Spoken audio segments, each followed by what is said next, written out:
Howdy. So happy to be here. I wanted to be a Boy Scout, but they wouldn't let me join. I think that's fucked up. I can build a fire. I know how to pitch a tent. I have a very good sense of direction. I can rescue kittens from trees.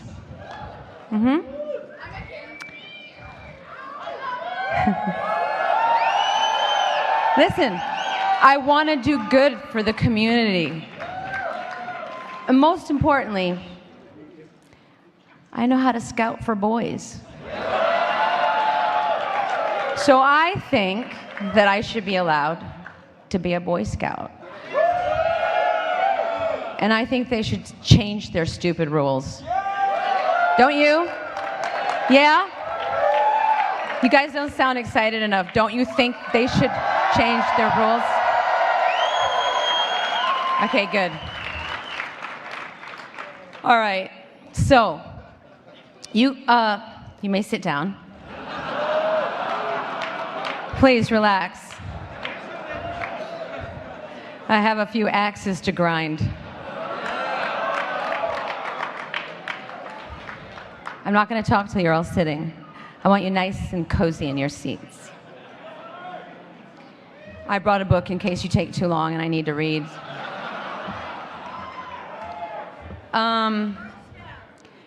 Well, I was a Girl Scout, but I got kicked out. And you want to know why? Because my skirt was too short and I never sold enough cookies. I ate the cookies.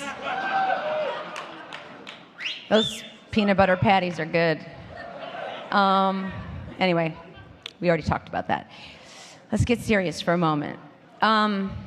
You just watched a clip from my recent tour that I went on this. Maybe you saw it live. Maybe a few of you here saw it live. I thought it was pertinent to show tonight because for me it illustrates that things like bigotry, homophobia, hate crimes, bullying, and any form of discrimination always seems to be a manifestation of fear of the unknown, right? Most people are not comfortable with things or people that they perceive as different from themselves. And I would wager that if we just took the time to get to know one another, did our own investigation, looked beneath the surface of things, that we would find that we are not so different after all. We are also under the illusion that with the wonder of technologies at our fingertips, that the world is coming closer together, that people are becoming more familiar with one another, that the distance between one human and another is being diminished. Now, on the one hand, that is true. But on the other hand, it is not true. I believe the opposite is taking place. Because a picture doesn't tell 1,000 stories. A picture tells a version of 1,000 stories. And this supposed intimacy that we think we are gaining is false. It is unearned. It is a trick. I created this video piece in my show because I wanted to bring awareness and attention to the fact that we don't really take the time to get to know one another, and we need to. If a Palestinian mother sat down with an Israeli mother to talk about their children and how much they love their families, would they really feel such a divide between one another? Would they? If President Putin sat in a room with Pussy Riot,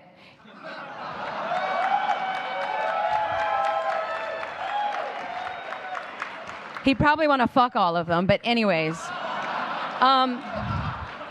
If he did, and he had an open dialogue with them about their point of view as young, creative women growing up in modern-day Russia, would he really have allowed them to be dragged away to prison for 3 years? I mean, think about it. This is insane. because they criticized the government. And if this newly religious government in St. Petersburg sat down with the 85 men who were arrested before and after my show for being openly gay and asked them about their hopes and dreams for the future, really listened to them, would they be in jail right now? Would I have received death threats? Would I be fighting a lawsuit for $1 million for openly supporting the gay community in Russia?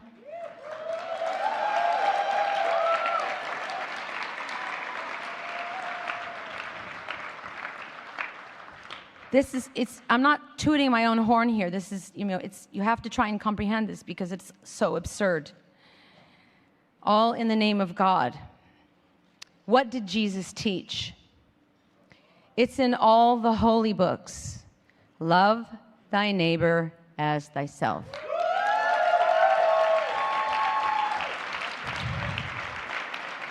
So, we cannot use the name of God or religion to justify acts of violence, to hurt, to hate, discriminate.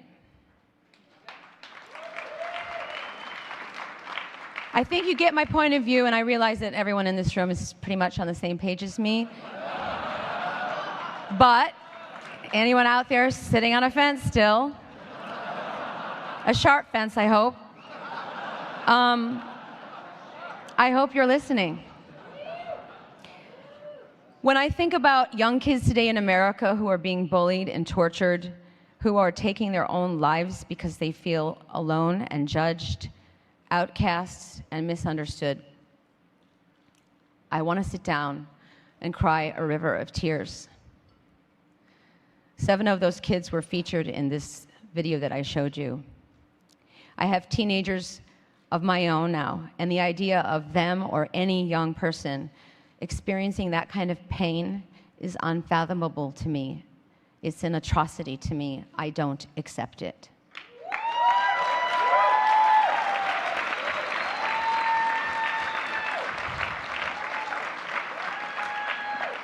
And it's no different than a white supremacist hanging a black man from a tree before the civil rights movement, okay? No different. It's no different than a member of the Taliban shooting a young girl in the head for writing a blog about the importance of female education. It's no crazier than an Iranian gay man being hanged for falling in love with a man. I don't know about you, but I can't take this shit anymore. Okay? And that is why I want to start a revolution. Are you with me? It's 2013, people. We live in America, land of the free and home of the brave. That's a question, not a statement. But I do love that word, brave. I don't fling it around very often. I don't know a lot of brave people. In the song you just heard, I sing the line, "It's so hard to find someone to admire." And that is the reason I am here, to give an award to someone I admire.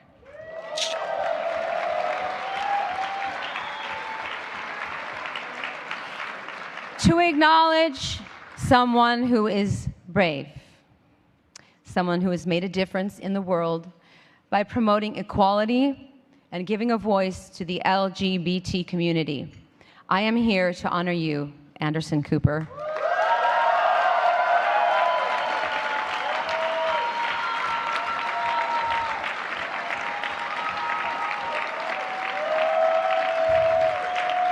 Now you can stand up. Now you can stand up. Stand up, stand up. This is the moment. Because,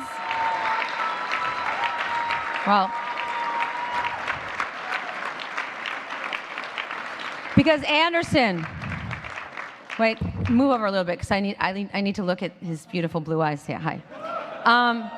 You are not afraid to stick your neck out. Take it on the chin. You stand up for the rights of others, and you say, this is who I am, like it or not, love me or leave me, but I'm never gonna stop. Now, sorry to quote another one of my songs, but you do like my music, right? Yeah, I thought so. I did see you in the front row at Yankee Stadium, and the Stade de France, and Madison Square Garden. No, we don't have to talk about that right now. Okay, Anderson, you're intelligent. You're gorgeous. You look great in a suit. Shh, don't talk. This is the blowing smoke up the ass part. I wrote this, though. Nobody wrote my copy, okay? No one can write my copy. Okay.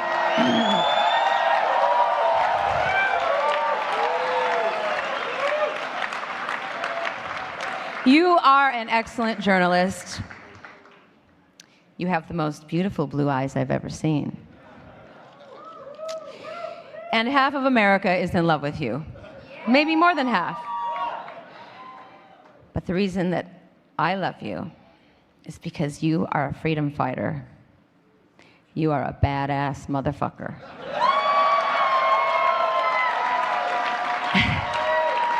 And you are brave. And the world needs more people like you. Okay? Amen. So, I think you and me need to start a revolution together, but we're going to hammer out the details of that later.